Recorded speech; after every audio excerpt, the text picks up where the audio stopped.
Welcome to the Unfiltered Friends podcast, where we humanize your favorite creators through their personal stories and then learn something from them. I hope you feel inspired by today's guest, and if you do, share it with someone who needs it. So without further ado, here is Unfiltered Friends. Hello, Unfiltered Friends. Today we have our first repeat guest. Grace was on the podcast back in 2019. Her story, she's one of the few episodes from back then that I kept up because her story is a little crazy and a lot happened after that story went live, and a lot just keeps happening to her. Just a trigger warning for this one. We're going to talk about all sorts of stuff pertaining to sexual assault, on cancer, unfortunate family dynamics. So like if any of that stuff, I would list more, but there's too much to list. So just a heads up, this might be an intense one. And but Grace has been one of my friends for many years now, and I'm so glad to talk to her again. Hello, Grace. What's up? You didn't say go, so I wasn't sure if I should. You follow instructions well. See, I know. I'm a good listener. So our history is interesting. We met how many years ago at this point? 10? Oh, God.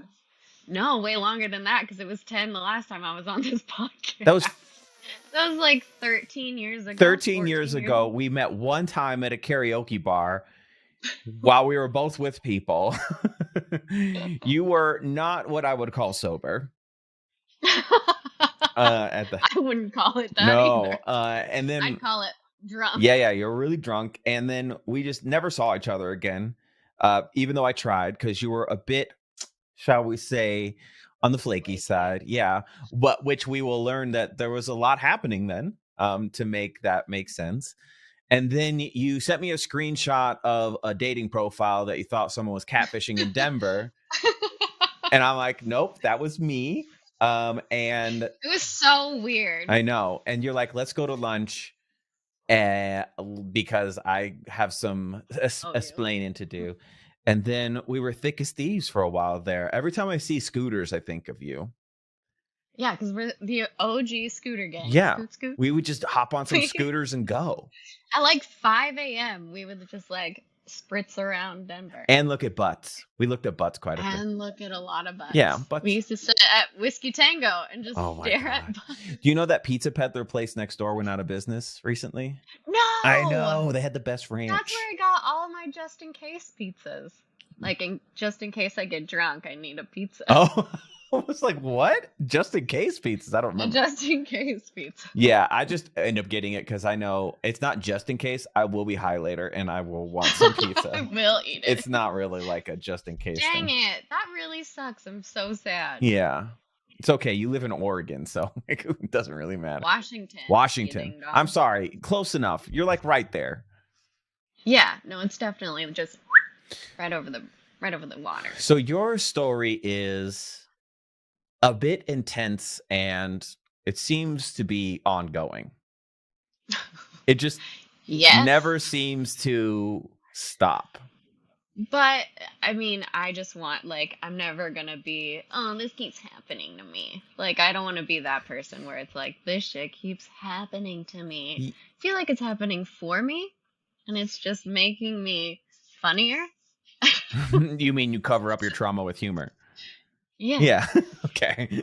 Because, like, I'm not trying to compare anyone's trauma, but, like, yours is, like, kind of one stacked on top of another. There's a lot. There's a lot going on. It's a large sandwich. I mean, we talked about a lot. That episode covered a lot. A lot. And then it also changed some stuff in your family.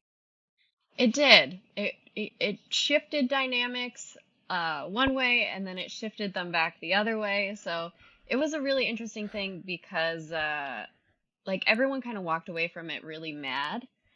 Everybody? That I like, well, except for my dad.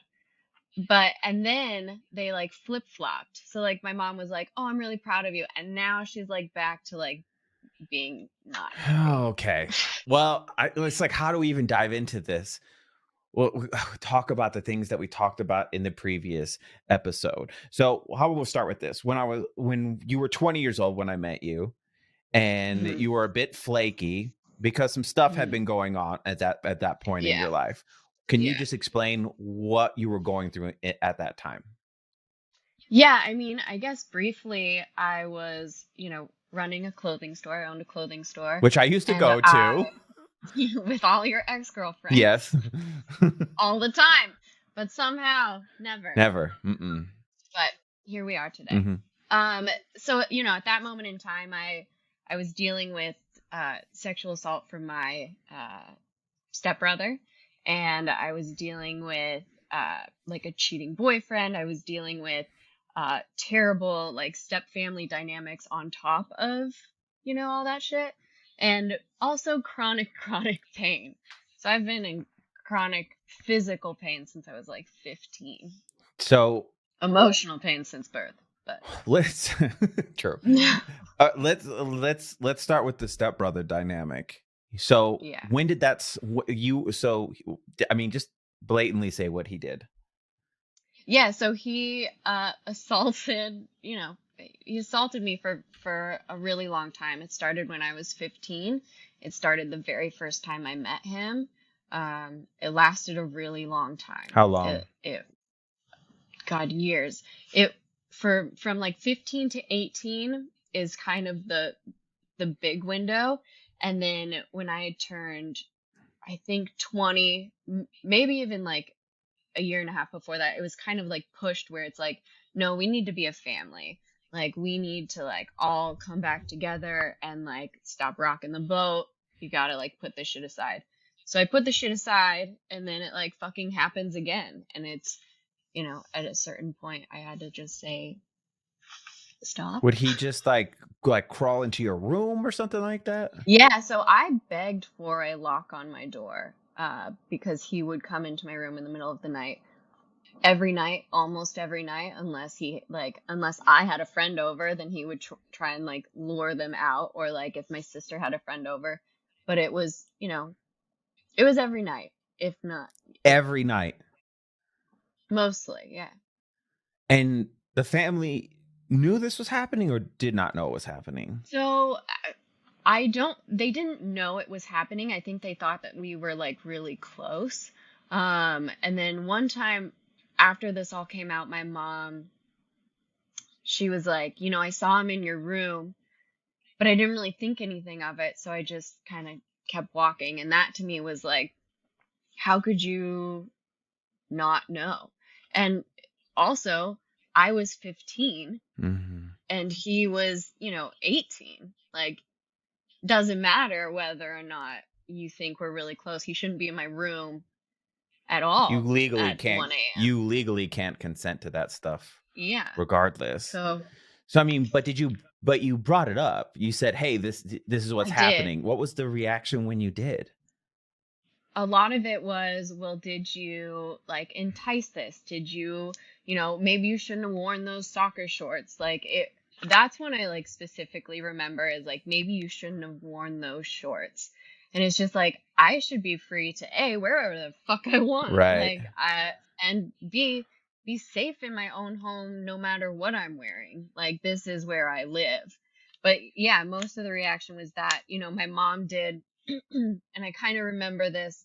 I remembered it differently, but I kind of have changed the way that I see it happening. At first, she got him out of the house and was like, you need to go. We're going to step away. We're going to just figure it all out. We're going to do some therapy, this, that, and the other. And then like, as the year went on and it was more like, okay, we need to like bring this family back together.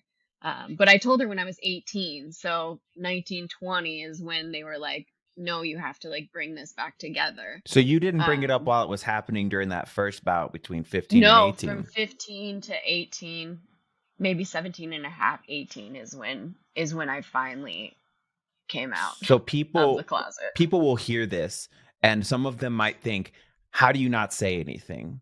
Can you explain the mindset behind keeping it to yourself? Fear, embarrassment. You don't want to cause problems for anybody else. It's already like a weird situation with like bringing step family in. Mm-hmm. And my mom was happy, and like I didn't want to ruin that. And I was scared. Like I was really scared, to like say anything. Mm-hmm.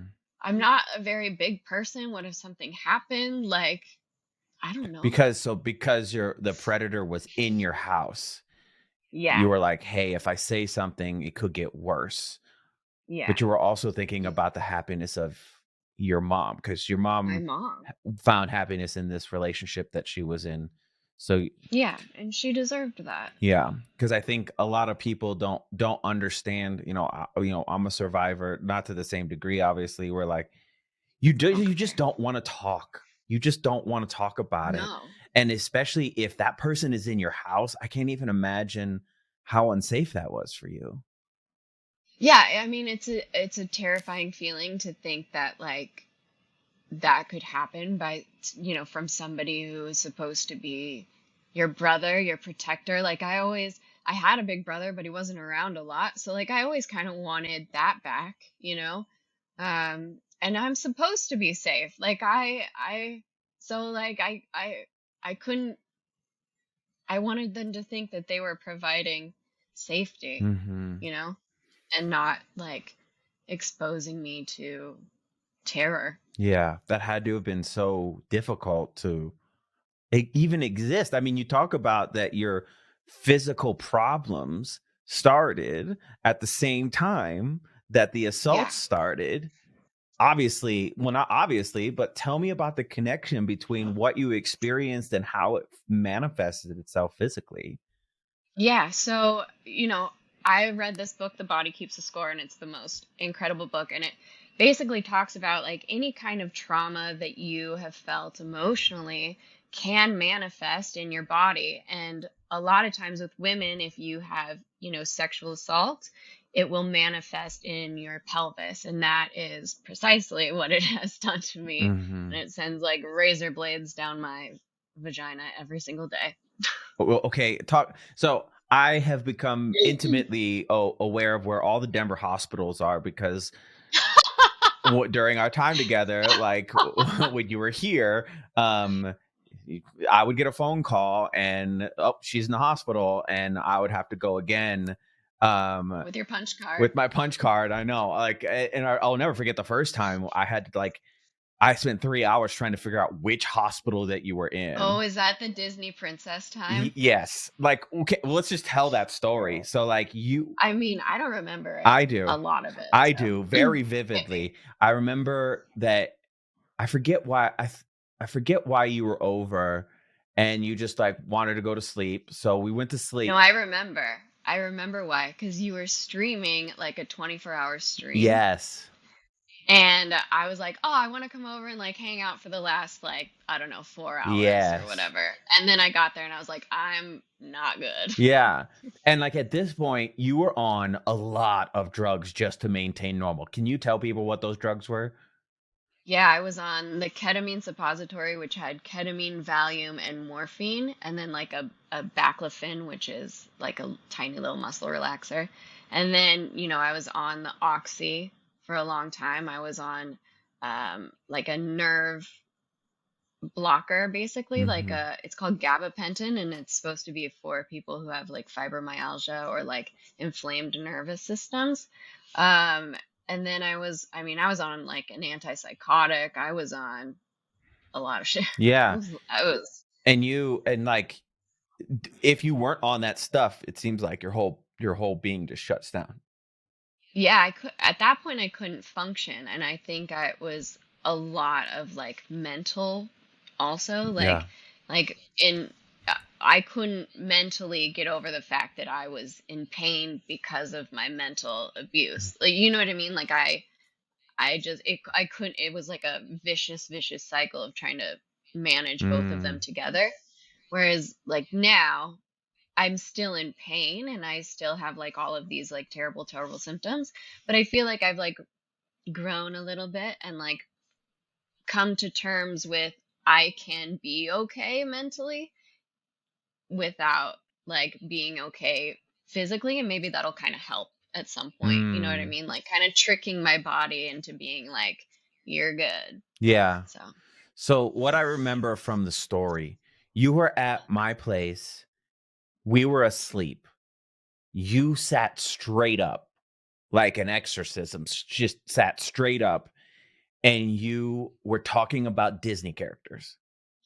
I was so confused. And I thought, because I had dated someone previously that had a sleep disorder, she was a sleepwalker.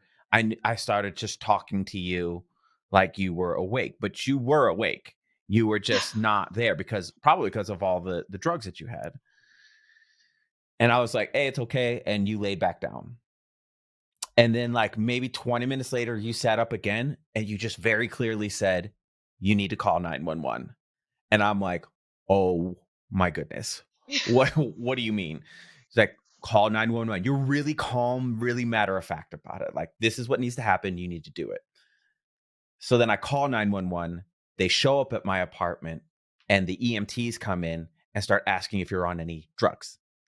They basically trying to see if you were ODing on opiates, and also trying to see if I was also doing opiates with you. See, and I also think, like, looking back, like, maybe they were thinking, like, oh, did he drug her? I didn't even think about that. Yeah, that was not. Yeah. Oof.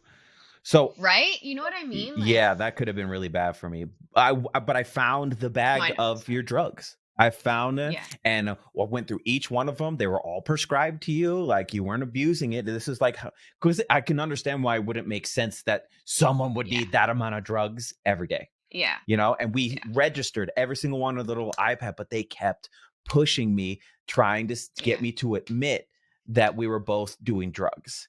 And I was like, I don't know how many more times I can tell you, these are what she's prescribed. I have the prescription bottles here. She needs to go to the hospital. Nobody's abusing drugs. This is what's going on. They were kind of mean about it. I understand they have a tough job, but like, I can only give you the information that I have, and I have the legitimate bottles there. So then you leave, you get in the ambulance, but they don't tell me where you're going.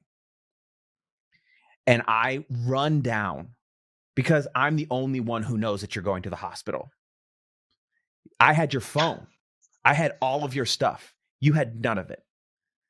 So I run down. The police are there and the ambulance is there. And as I approach the ambulance, it starts to drive away.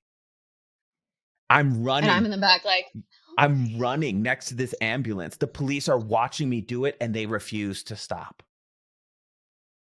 Jesus Christ. So I immediately go back up to my apartment and I call the closest hospital. And I explain what happened. And they're like, she's just not here. And I understand, like, due to HIPAA, there's like a lot of restrictions there. But I had the address of the place that you left from because it was my place. Yeah. So that's not applicable under that. Like, they can tell me the address and where they took you. Yeah. But they said they didn't have you. I spend the next 2 hours calling hospitals. Every single hospital. Nobody knows who you are. And he's like, you know what? Why don't I just go back and call the first one again? Call the first one again. And you had been there the whole time. You'd been there the whole time. The first hospital that I called. And I finally figured out where you were because I had the address that you came from. And that's how I showed up and gave you your stuff and made sure that you were, like, conscious.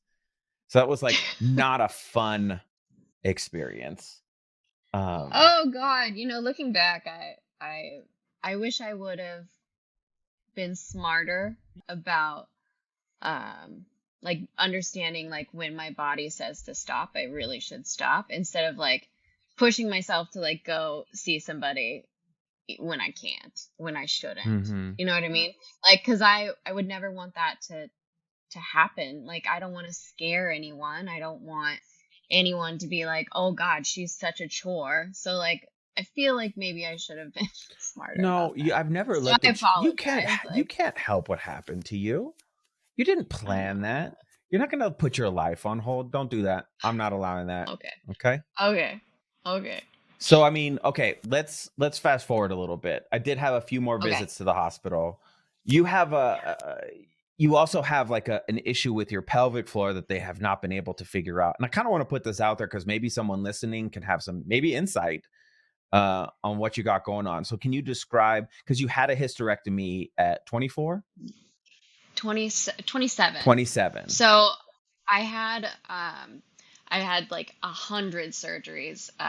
But I think the one that you're talking about was the big one that I had, where they like removed endometriosis from like my lungs, and like literally like had to scrape into my everything and like remove it. Like it was really bad. So that is probably the surgery that you're thinking about. But I did have a hysterectomy at 27 just due to all of these like cysts and tumors that were just continuously growing, in my uterus, in my ovaries. Um, and it was fucking awful. But, like I said, like I have those really bad spasms. That's what like causes me to like pass out, the vasovagal syncope, whatever it is. Basically, like so much pain, your body kind of goes into like, I don't want to do this anymore. So it's like, huh. Um, but That was another visit to the hospital. Was you were passed out in your car with your dog, yeah. and the Oh police yeah. called me, and I came and picked up your car and your dog, and then went to the hospital. Oh my God. But Do you remember when you shaved my head and I peed on you? Yep. We had to go. Look, we've had it. You were like, I want to you shave my head. And I was like, how about you come over and we talk about it first? Because you're a bit more impulsive than I am. So, and we talked about it, and you made logical sense. So I shaved your head. And then because you can't pee regularly, you're peeing in a bag, your pee bag leaked into the hair, and I stepped on your discarded hair and urine. And then I took you to the hospital again. That was the third or second or third. That was the third time I took you to the hospital. Look, we've had some Oh journeys, my but I God. mean, Listen, but this is love. so they tried to install like a TENS unit, and that didn't work. I think that was the fourth time I went to the hospital. No, well, yeah, you took me to surgery. You took me Yes. to that surgery. So they put in, oh God, I can't remember what it's called, but it's basically like a TINS unit that they put into your like spine to try and like get your muscles to like chill out. And we did the temporary one, which is the one that you took me to. And it was like kind of starting to work like a little bit. Like I was able to get like ad drop, which was, monumental for me because I was like, oh, maybe this will like start to work. And then they took the temporary out and they put the real one in. Mm-hmm. And I like full on like lost all capacity to like enjoy the left side of my body. So they tweaked something. They hit something, and I am no doctor. I know nothing about anatomy of anything other than my pelvic floor, and it just didn't make sense that when they put it in I was seized up, but when they took it out I was fine, because they were like, no, no, no, that's not like possible. Like they're saying if you put something at the nerve at your waist, you should only be affected from the waist down, not from the waist up. And I was like, I don't know what to tell you. I didn't fake a stroke. Like Yeah. I literally cannot use the left side of my body. And they were like, "No, we think maybe your mind is like kind of like playing tricks on you and like telling you that if your left leg doesn't work, oh, then your left side doesn't work." And I'm like, "My mind may be not there, Mm-hmm. but I can guarantee you I did not turn off the left side of my body. Like, I promise." I can imagine it's got to be a bit frustrating having doctors doubt your story most of the time that you go in there. Like how does that make your relationship with going to the hospital? Oh, I hate it. Yeah. And that's why it's only like when I absolutely need to go to the hospital, that's when I'll go, which is, people probably say that it's a lot, and it is a lot, but it's not like every time I'm hurting. Like I don't go for like pain management. I go like when I feel like I'm gonna die, and they treat you like you're a drug seeker because you're already on medication. So they're thinking like, oh, how'd you run out so fast of your medication?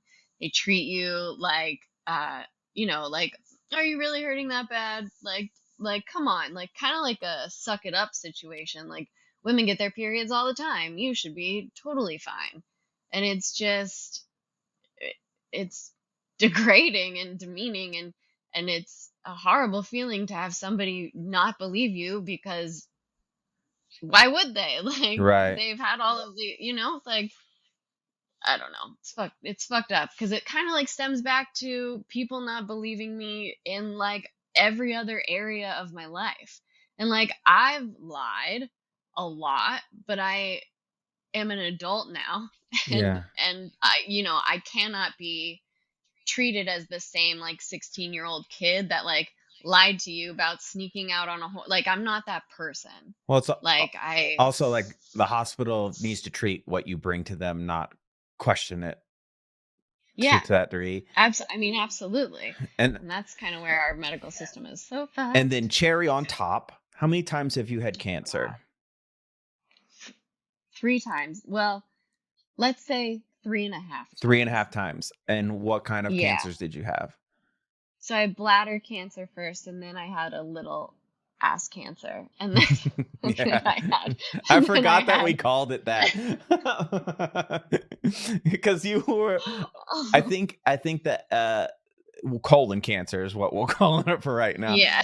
Was during the time where you were going through like chemotherapy, and that was when we were hanging out. That was Yeah. yeah. Yeah. It was just a dollop of cancer. Yeah. And then I got bladder cancer again, and did like, I don't know, 6 weeks of treatment or something like that.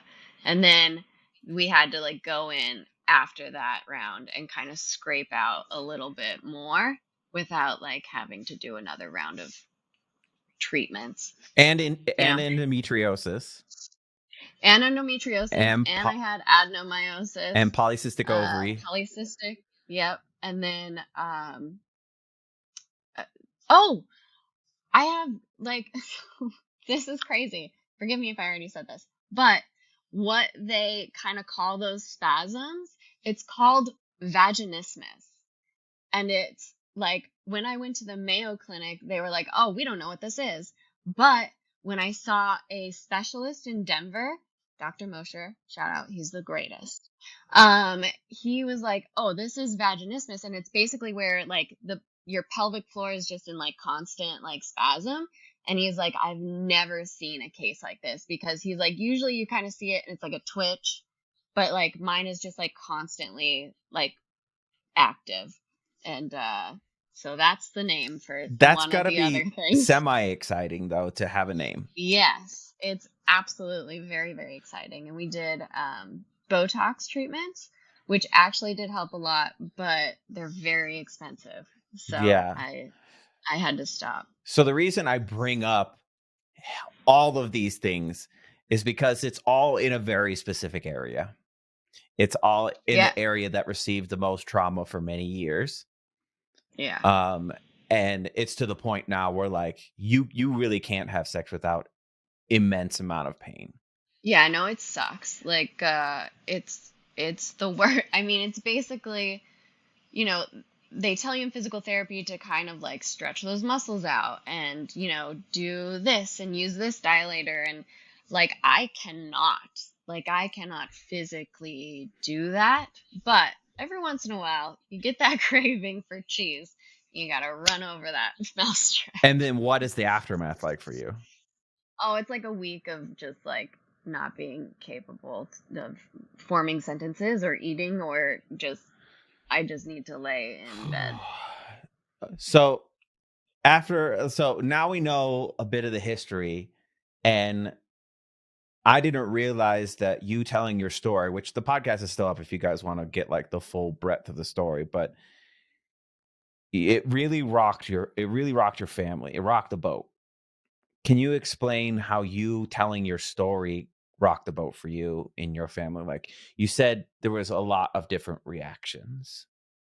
Yeah, so a lot of people were angry that I would add them to my story, and like talk about what like happened to me Mm-hmm. because of them. And, nobody wanted to look bad, and they did.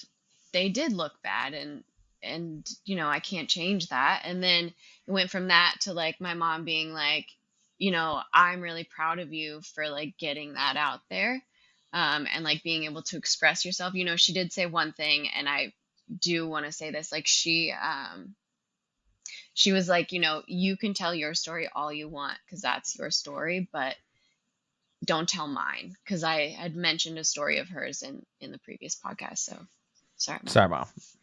Sorry, mom. um, where was I? You What were was I talking saying? about the reaction from the people in your family. Oh, right. So, and then it went from that to like, what the fuck again? Like every once in a while she'll like bring it up and kind of like sprinkle a little bit of hatred or like despise for it.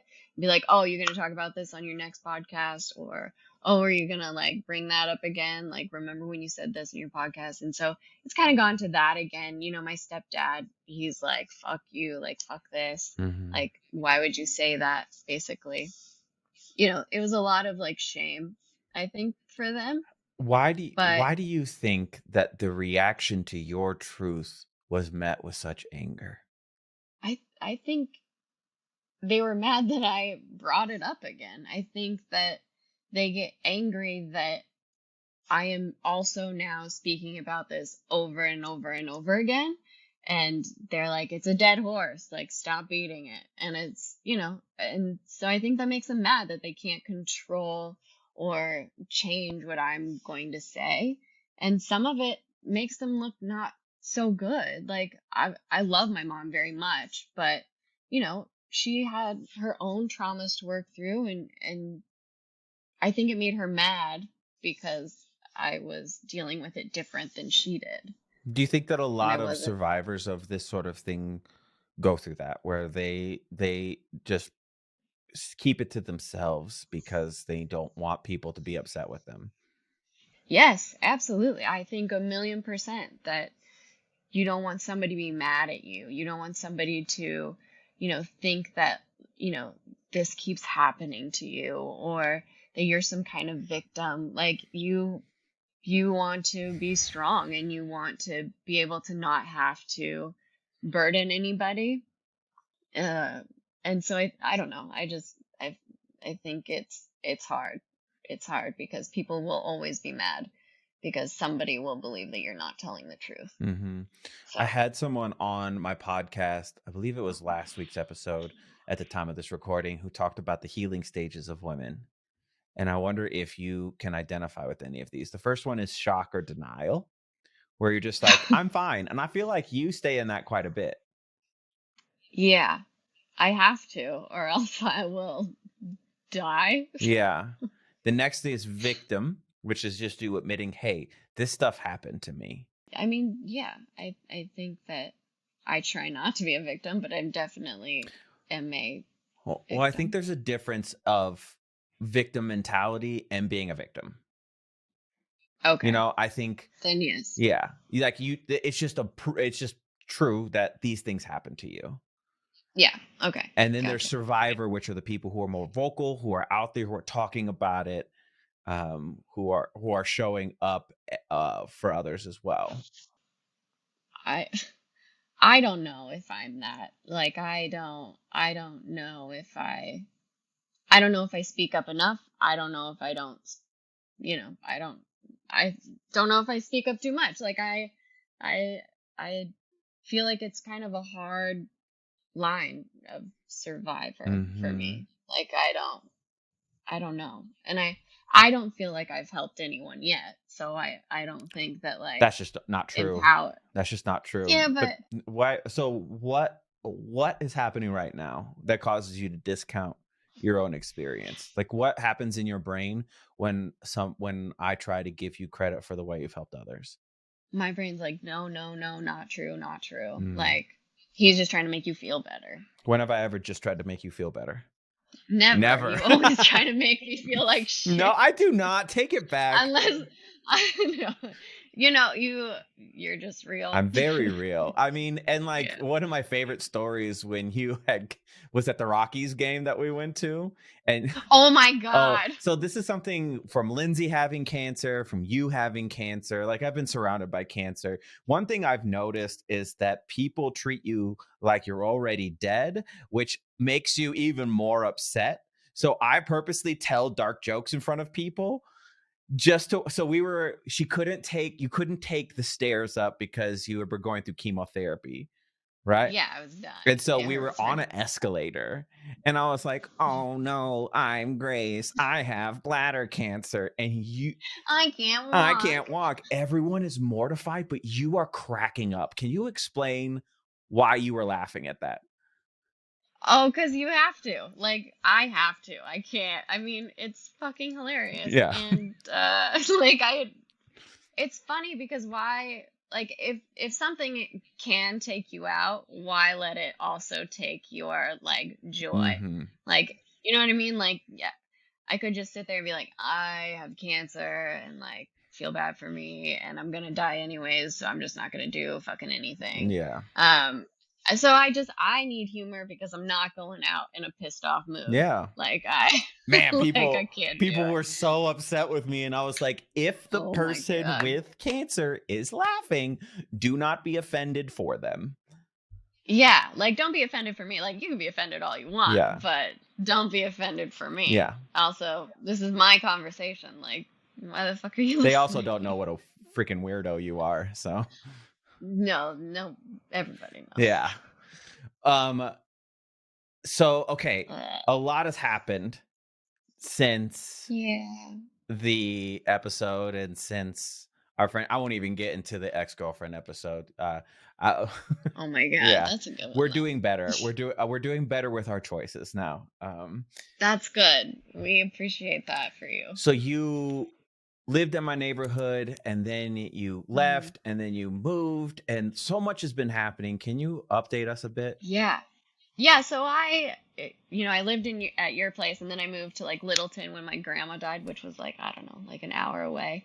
And I was kind of before that traveling back and forth to like take care of my grandma. And then when she kicked the bucket, I moved to another apartment and my dad moved. I like flew my dad from Oregon and like was taking care of him at that point. It was like 2020, I think, 2021, 2020, 2021. And I saved my sister and I like saved his life by like bringing him closer to us. And How did you he save was his living with life? us. And oh, he fell and he broke his back and didn't tell anyone for like a week. And my uncle Scott like came in and saw him and was like, holy fuck, like what's going on? And so he called us and was like, hey, you need to come just visit your dad or look at him or something. And we get there and he can't walk. He's been he hasn't been up to his bedroom since it happened. Like he was going to die. Mm. If he had fallen one more time and he didn't have his phone, nobody came to check on him for a week, he would have died. uh, that's how old people die, is they fall and they can't get up and they sit there and internally bleed. And that's, I couldn't let that happen. We couldn't, it wasn't possible. So we moved him out here. And for a long time we kind of lived, I'd say for a year he lived at my sister's house and my house. And then I finally moved him in to that big house with me, that Hmm. fucking shit show Tell house. people about what happened in Oh that my house. god. So first of all, it was fucking falling apart. Like it was the worst. It was the worst house. But so my sister and I, we are not I am friends. not a fan. We cannot be around her like at all. She's just the epitome of a narcissistic bully with borderline personality disorder. Like, Yes. guarantee you, I hate you, don't leave me. Read that book if you know somebody with borderline personality disorder. Good information. But she moved in with me because her fiance was caught cheating on her. And then he kind of like swindled his way back into the equation and was like abusing me and my dad and like yelling at us. And she was like starting to drink with my dad, which he had cirrhosis of the liver, which is ultimately what killed him. But she starts drinking again and she gets super volatile and she gets angry and she hurts people. And she's just she's crazy. I mean, when I tell people that she's crazy and they're like, oh, everybody has a crazy sister, like she's actually a psychopath. Like she has threatened to kill me. She has driven to my house in the middle of the night, drunk, just like to like bang on my door and be like, "How fucking dare you?" Like, she's crazy. Like, she will hurt you. She will charge you. She'll do anything. And she also she like was treating you like you made up your cancer stuff, like as you're going through chemotherapy. I faked everything, Oh, and I'm still faking everything. Yeah. But like when you have to like Capri Sun your own vagina, it's like I can't fake that. I'm not gonna sit here and be like, yes, I do want a catheter. Thank you. Sounds kindly. so much fun. Like I can't fake that, those doctor's appointments, those treatment appointments. Like, I can't fake any of this. But she definitely thought that I was a liar. She also thought that I slept with her fiance. Nope. She also thought that I was stealing from my dad. She also thought like a million. And now, recently, she thinks that I stole guitars, like priceless guitars from my father, and sold them. And then on top of all of that, the place that you're in is a slum. Fucking slum. The air conditioner kaputzed like 1 week into the hottest summer ever. The landlord was just like the biggest dirtbag ever. They left, like when they left this like greasy bowl of grease in their oven. Shit was not clean. Like, I had to go in and hire a cleaning crew just so we could move in. There was like everything was falling apart. Like, nothing worked. Nothing. The sink was fucked. Like, the washer was disgusting. And it was like, it was so bad. It was expensive too. It was so expensive. It was like $4,500, $4,600 for like a giant piece of caca. Yeah. Caca. So like, oh, man, it's just like, it seems like you go from like just not great situation to not great situation to not great situation. So here's my dilemma with that. Am I making stupid decisions? Like, am I a fucking moron? But have you, like, I don't, have you asked yourself that question legitimately? What was the conversation around that? I mean, the conversation around it was like, oh, you moved your dad here, but it was but he couldn't live with you, so that's not smart. Oh, you moved your dad here, and now we put him in this house that's kind of dangerous, and he wants to live down in the basement, and he fell there, and you know, he broke his leg there, and he started drinking again there, and like, did I make another bad choice? And then when we put him on hospice, we moved him in with my uncle in Missouri, because he said he was going to take care of him until he passed and not put him in a home, because if he was going to go into a home, I would have kept him with me. And he lived for 2 months too long, and so my uncle like put him into a home. You know, another stupid decision made by me. Mm-hmm. And you had him move to Washington. Yeah, another stupid decision made by me. Mm-hmm. So on the 27th of March, I moved him here. And on the 30th, we had to move him into, like, basically actively dying hospice center. Like, I couldn't take care of him. And then on the 6th, he died. So, like 3 weeks ago. Yeah. That's okay. It's not. No, it's not okay. But, can I voice an opinion about some of the things you just said? I'm sure you will. No, I won't do it unless you say it's okay. Yeah, no, please do. You are taking so much responsibility for things that are not your responsibility. You are going into life with good intention with the people who you surround yourself with, even when they're ugly to you. You forgive so much ugliness that people toss at you every single day. You have been through so much trauma for so long, and you still show up for people. If anything, you are giving way too much of yourself and shouldering too much of the responsibility for the way other people live. You couldn't have known all that stuff was going to happen.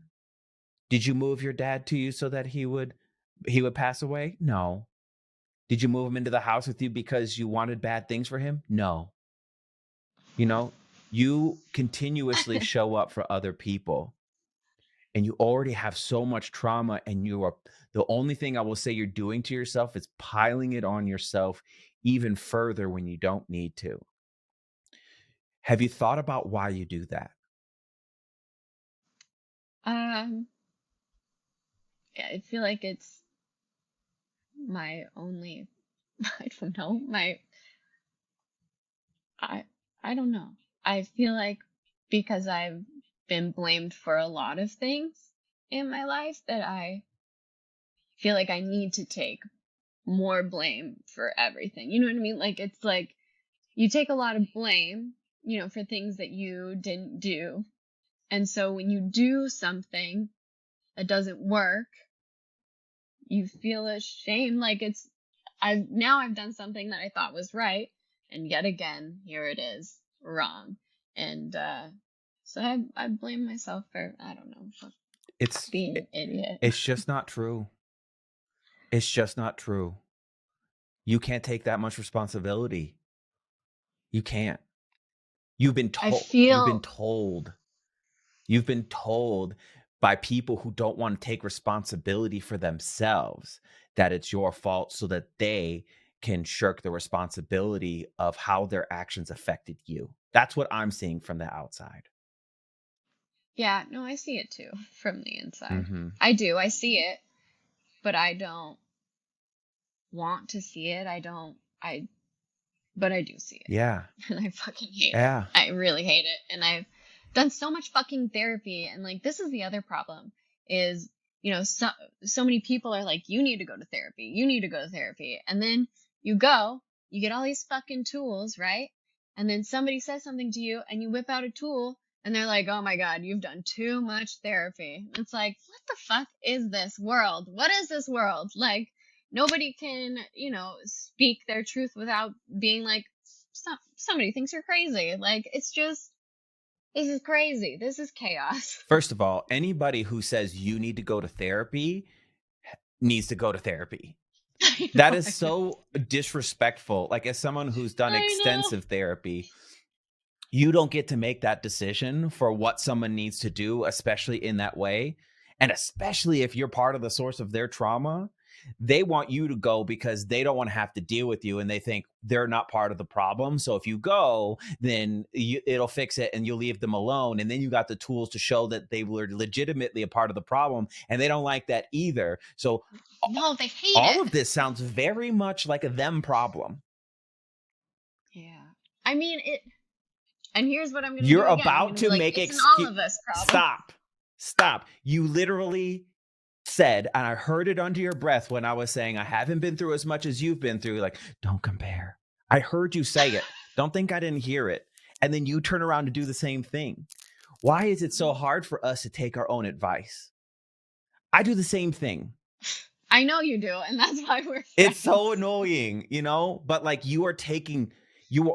when someone responds that way, because they're never going to change.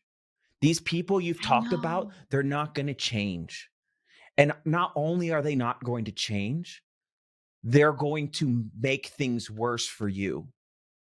Yeah, and you're going through that right now with the death of your dad, and all of a sudden all this stuff, people coming out of the woodworks and attacking, which is unfortunately common when death happens in a family. And I remember asking you, how worth this fight is it? How much worth is it worth it? Are you okay? I'm sorry. Am I bullying you? No, you're not. I want to empower you. I care. And here's the thing, like you absolutely are. It's just, I'm so emotional. Like I really am like so emotional right now. And it's like my dad was like my favorite fucking person, So like all of the shit that's happening, I mean, no, it's not worth it. Like taking on the blame is not worth it. And it's also not true. The fight is not It's not worth it.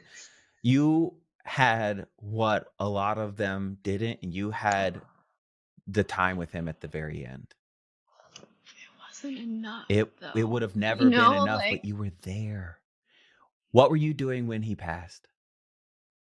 I was holding his hand. Whoa.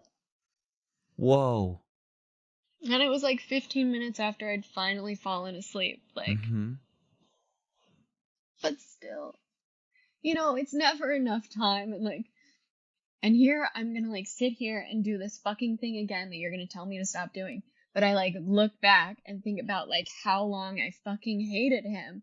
And I blamed him for everything. And I'll never have that time again. And it's like gutting because I could have had the last like 2 months. But that was taken away from me by what I would say is another decision that I It's just not your responsibility. You can't predict the future. You can't predict what yeah, you wish you could. You can't take responsibility for that, You got to hold your dad's hand as he went. If that isn't the most intimate sign of loving someone, I don't know what is. You sent him. You sent him. Do you see that? I do. And I know, Why are you going to I resist think it? he waited. Why are you going to resist it though? I see your whole body is like tensing up. What about me giving you that credit makes you so resistant to hearing it?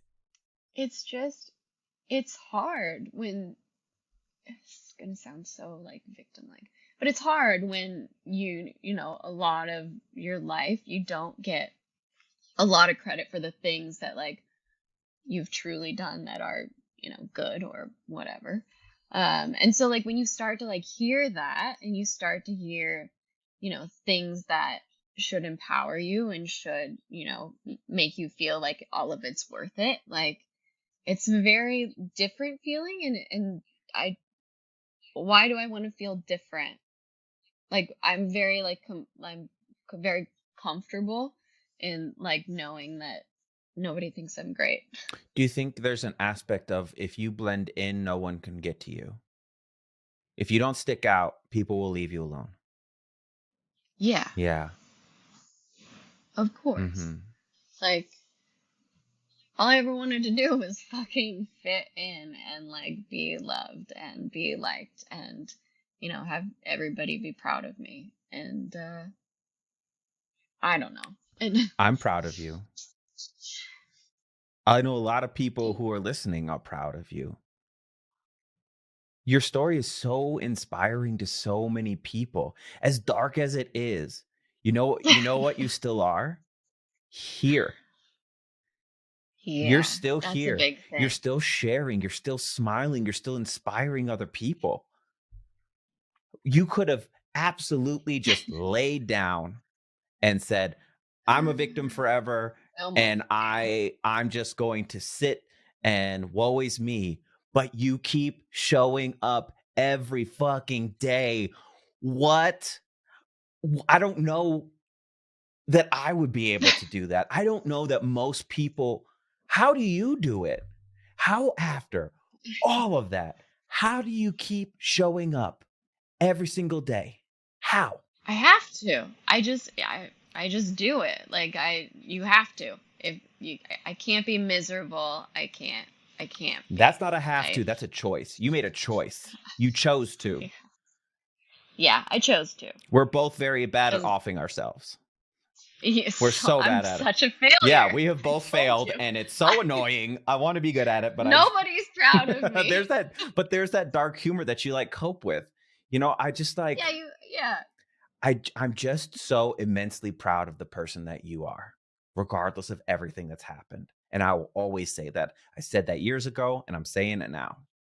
You always say it. You do. You always say There's it. going to be people who are going to hear the way that I talk to you and hate every moment of it. Feel That's like your fuck journey. this Good guy. luck to you. But she knows. She knows I'm fine. that it's coming from the most loving place because I will always go to bat for you. Always. I know. That's why I give I you a know. microphone. I didn't get a microphone. That's because people don't listen, No, but they can't interrupt you now. that is true, which is really nice.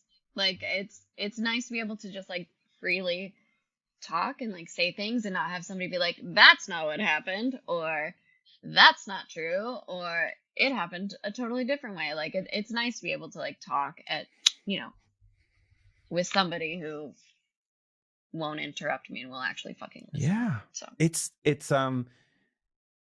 the truth is, regardless, you can paint it how you want, but the truth just is. yeah. You know, and the gaslighting that you receive, manipulating that reality as not true. You lived it. They don't want to remember it that way because it doesn't make them look good. So, wow. Sounds like a them problem once again. You know? Sounds like a not me problem. Yeah. And I'm sure that you're going to get crap for this. Yeah. So why are you saying? Of course So you got crap for it last time. People flip flopped and it disrupted stuff. Why are you doing it again? Because fuck it. Like I also was like really proud of myself after the first one. Yeah. And I think I could use a win right now. Yeah, we're gonna get you a win. So I'm gonna talk shit and get my win. It's not talking shit if it's just truth. You know what I'm saying? Like, I mean, so honesty without tact is cruelty, Chris. Oh my God, whatever. Anyway, so your dad has passed. Condolences for that. The squabbling is happening within the family, which we've talked about. Not really worth the effort. It's not, but it's still so aggravating. I know, but you have to let it go, or it's going to continue to eat you like cancer is eating you. I know. So what are you hoping by staying in this fight with people who have never treated you well? What's going to come? What are you hoping comes from it? I am just hoping they see that I didn't lie. That's what I'm hoping. Like, with all of this, they're thinking that I'm like trying to change the will, or like I'm trying to, you know, steal from my dad, or, you know, I swayed him in a certain way. Like they definitely think that I've like stolen from him, and I don't want them to think that, because it's not true. And I know I don't have control over what they think, but I don't want to know or think that that's also what my dad thought by like spending time with them. You know what I mean? Like I don't want that to have like fed into him. What was going on? We're going to repeat it again. What was going on when he passed? I was there. And you were holding his hand. That's the only truth that matters. Really? Like, there is nothing more raw and intimate than carrying someone to the other side. I did it with my grandma. That's why I have the word listen tattooed on my chest. You know, like, that's the truth. The rest is just opinions. So do you think at this point you're going to like, because it seems like your dad is really what was keeping you connected to a lot? Does that feel accurate? Yeah. Yeah. So do you think now that he's gone and the response to him being gone has been like pretty awful and probably really triggering, do you think you'll just kind of release those people and let them think what they want? Yeah. I have to. Like, it's gonna kill me, you know? And I'm so proud of you for saying that. It really is. It's gonna fucking kill me. And I don't want to die anymore. So Yay! We love that. We love not wanting to die. I don't know. I don't want. I can't let. Okay. So here's another thing. So there's more recently. How is there more? How is there more? Actually, but this is like really interestingly great. Okay. So for a long time, for as long as I've, anyways, for a long time, I haven't been working just due to my health, and my parents have been helping me, provide for myself. And they just told me that I won't get another penny. So like I have to like now, figure out my health and like get a job. It's like somehow that's, very kind and understanding. But so it kind of felt like a oh shit moment. but it was also like one of those things where I finally like kind of felt my mom's thumb like come off of my back. Like it What do you was, mean? Because but to be clear, like your mom has quite a bit of money.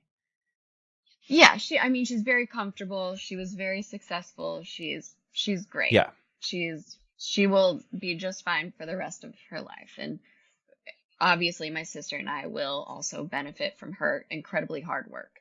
'Cause she busted her fucking ass, and she did really well for herself. But so she financially helped me, and I always kind of felt like I had to check in and tell them, what I was spending it on, and hopefully they didn't get mad at it. And I'm 33 years old, and that's embarrassing in a sense. You know what I mean? Like that's pretty humiliating, even though circumstantially it could be understood, but a lot of people also You haven't been able to work. won't have respect for that. You haven't No. been able to work because of all your health problems. Like, and she has the ability to help you. So basically, you're saying you no longer feel like beholden to them because of finance and you're gaining your independence.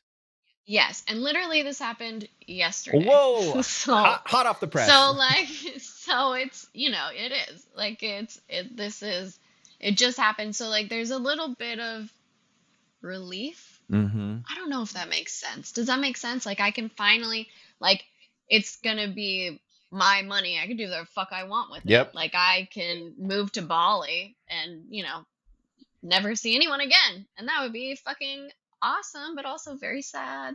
I would miss everyone. What about Sydney? I actually really am dying to go to Australia. Okay. So I'll file that away, saying I might you put that in end your up there memory someday. box Who knows? there. Nobody knows. So I I mean, know. like it seems like you are about to finally start the part of your journey where you strike out on your own, and you're not. Yeah. So, do you think you have the ability to let go of the need for all the toxic elements in your life to see you the way that you know is true? Yes. Which is the fucking epiphany that I had last night when I like felt the release of the thought. So this is like a wildly interesting, like full circle podcast situation, perfect. which is great. It's perfect. I would be incredibly bored if I were listening to it, but that's fine. I don't think anybody is going to be bored listening to this. It's a really liberating feeling. It's so exciting.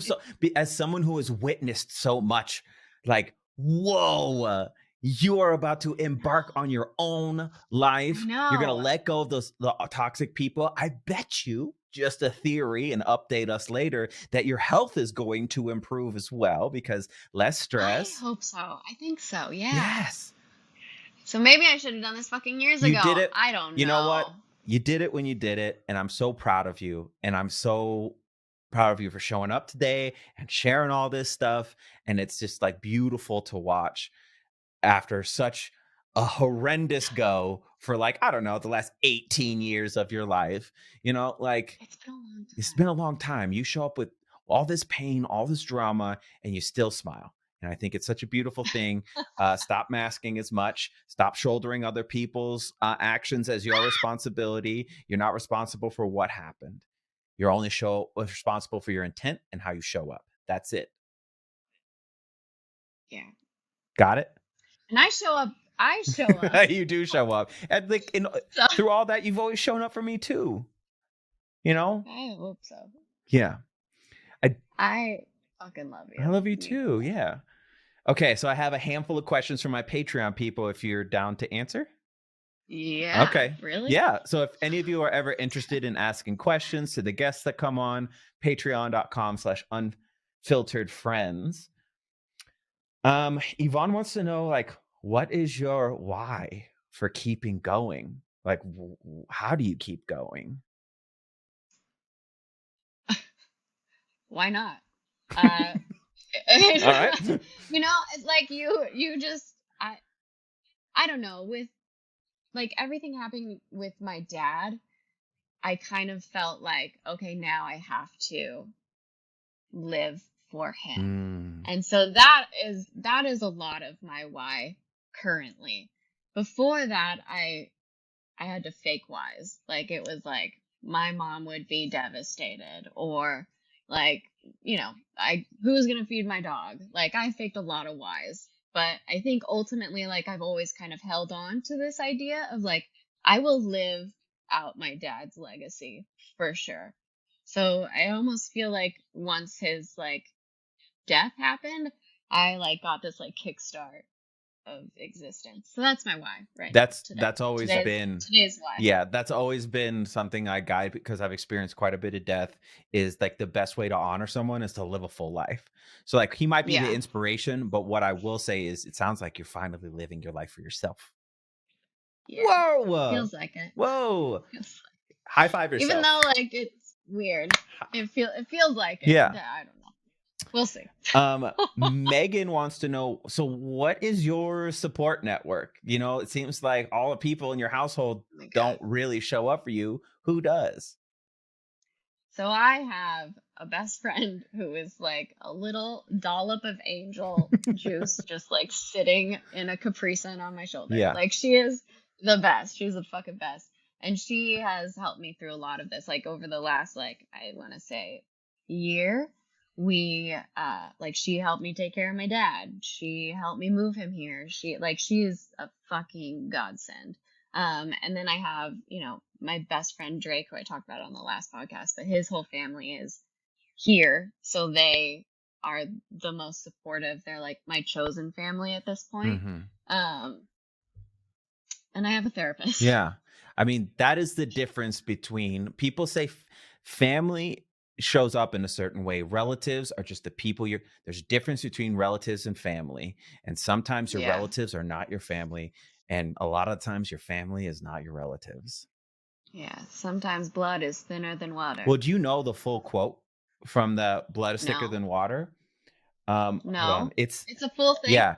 You're shaking your camera, by the way. Oh, sorry. What? I just like the Blair Witch effect. Also, I learned this on fucking TikTok. Do you know what Open Sesame says? No. It's Open Says Me. Oh. Not Open Sesame. Did you know that? I did not know that. Oh, well, you're welcome. Okay.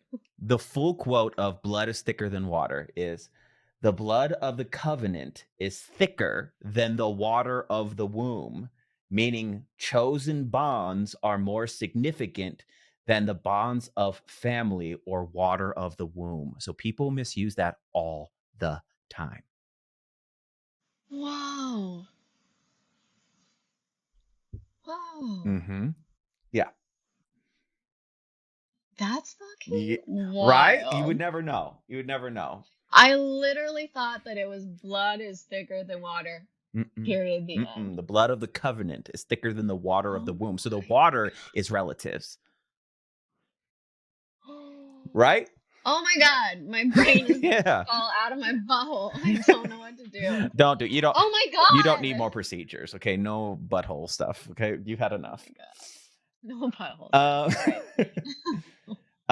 Hallie wants to know, how do you maintain a relationship with a family that doesn't support you? You pretend like they're going to at some point. Oof. You I don't know, like it's difficult. It's really hard because you get moments of support. And so like I hold on to like those moments of support without like thinking about the bad shit until I'm like on a leather couch talking to my therapist. That is a cycle of abuse. You're talking about I face this in romantic relationships where like you can't even enjoy the good times because you know that it's about to turn into something ugly, and then it starts over and over and over again. But you hold on to it because you want that to be true. Then that good happens. Yeah. That good happens, and you're like, oh fuck. So ultimately, how do you deal with it? Shit if I know. Like you just fucking like not everybody can, and at that point, like if that's you need to get out. Like fuck that, fuck them. Like, bye. I'm gonna clip this part and send it to you after we're done, so that you follow. That was an example of you not following your own advice. But at least you know. At least the knowledge is there. We know that now. Oh, it is there. It's like it's there in my brain, and I can tell a million people to do a million things, but shit, I monkey see, monkey do. Not Look, here. I'm not great at it either. Megan Like asks, "Ooh, have you forgiven your mom for not standing up for you?" I forgive her. It makes things difficult. I I forgive her, and I think that she does and did what she felt she needed to do. And I don't think, like, a lot of times we do things and we react to certain things that um, we look back and we're like, oh shit, I shouldn't have done that. Or I should have handled this differently. And I think she's done a lot of reflection on that. And so I forgive her for that. But there are a lot of things that like continue, through that. And so what I don't forgive is the inability to just see kind of my perspective on things. I don't know. I don't know if that makes sense. I mean, like, do you feel like that forgiveness is necessary for your own healing? You hear that a lot. Yes. How? Yes, I do. Even though I I don't like there's a lot of people like I can't forgive, but my mom, she's incredible. She really, I mean, she is so sweet, she's so kind, and she really does do her best. And I know that. Um but a lot of times your best is not quite what somebody needs. Like they need more or they need different. And I don't know. Seems like you need honesty is what you need. I would love some honesty. I would love some like brutal fucking honesty. Like I flat out asked her, I was like, "Did you think I stole from my dad?" And her response was, "I know you loved your dad very much." That's a very political answer. And that hurts, like I just wanted you to be like, "Yes, I think you stole." "No, I don't think you stole." Like I just want to know the fucking truth. Like Yeah. what do you like what am I doing wrong to make you feel this way? If you don't tell me, I cannot change it. Yeah. Oh. All right. Final question from Hallie. Hell. How do you define justice for what you've gone through? Oh God. Do you seek, because in this time, a lot of people will go through something and they seek justice. Do you seek justice for the things that have happened to you? How would you define that justice? Justice would be just honestly somebody believing me. That would be some justice. Mm-hmm. But also, like, I think something needs to come of what did. Like, there needs to be some repercussions here. Like, he needs to admit that what he did was wrong, and that would be justice for me. Like, that would be Him acknowledging like, the fact that he raped you. yeah, like just acknowledge it.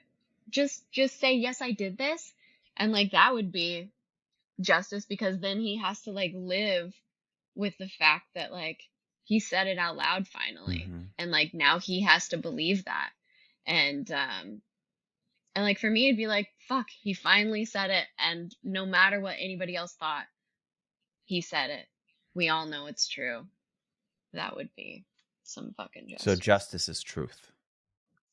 Yeah. I hope. Validation of your truth. Yes. How you doing? You good? I am fucking. I'm great. How you? I love this. Like first of all, I love talking to you. Like this is great. Obviously, like I feel like I'm gonna cry a lot. Yeah. After we hang up. Yeah, but that's good. But it is good. Yeah. It's good. It's scary to like do this, and like, ultimately my mind goes, who fucking cares what I have to say? Like I care. Who cares? I know you do. So we're gonna have this talk now. Do you feel like everything that you've said to me is truth in the way that you know it to be? Yeah. Absolutely. Not if, but when you get the reaction from this episode coming out. Are you going to stand in your own truth?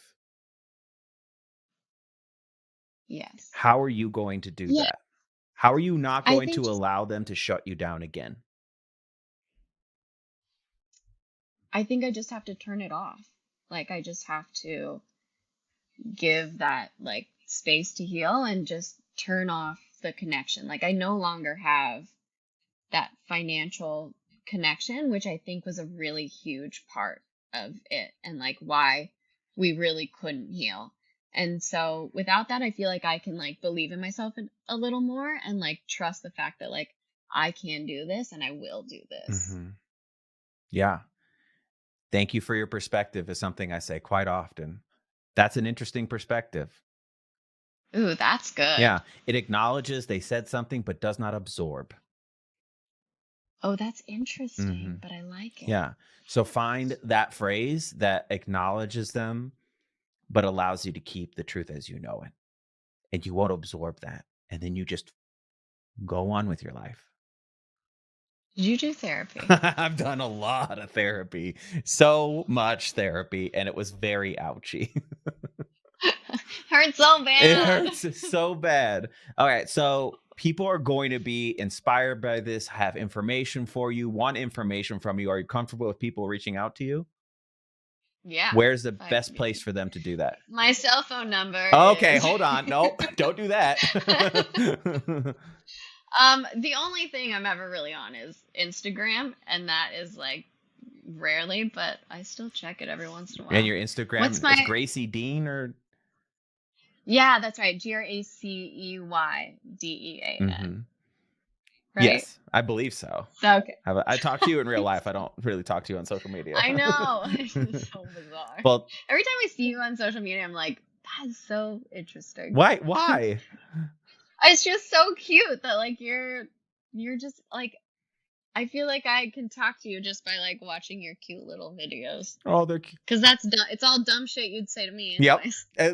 At least you can validate that what I say online is the same stuff that I would say in person. There's very little difference. Very, very true. So, it's just like, it's so cute. I just look at you and I'm like, okay, that's enough interaction with Chris. I feel like we've talked for the day. Yeah. Well, thank you for being on again. I'm excited to put this out because I think it's going to be helpful to other people, but has it been helpful to you? Yeah. Good. It always is. Good. Just like last time. Good. Well, thank you for being on Unfiltered Friends, and I love you too.